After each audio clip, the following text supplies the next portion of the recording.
আপনি বলেছেন, একাধিক নাম নিয়েছেন, বলেছেন তৃণমূলের অনেক নেতা জেলে ছিল। মমতা ব্যানার্জি যদি সত্যি সৎ হয়, স্বচ্ছ রাজনীতিতে বিশ্বাস করেন, তাহলে মমতাদি বলুক এদের কাউকে টিকিট দেবে না। আমি আপনার এই চ্যালেঞ্জ অ্যাকসেপ্ট করছি।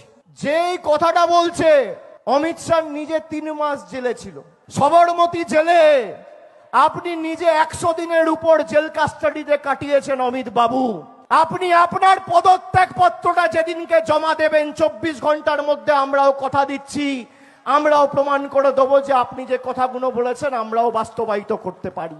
আপনি করবেন।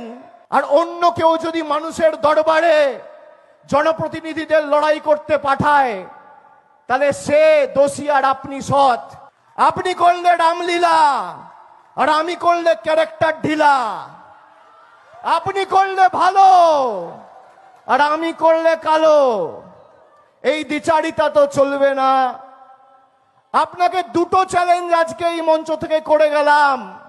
আপনার তল্পিবাহক ওয়েস্টিন হোটেলে রয়েছে, সে নিশ্চয়ই আপনার কাছে খবর পৌঁছে দেবে বা সংবাদ মাধ্যমে আপনি দেখে নেবেন।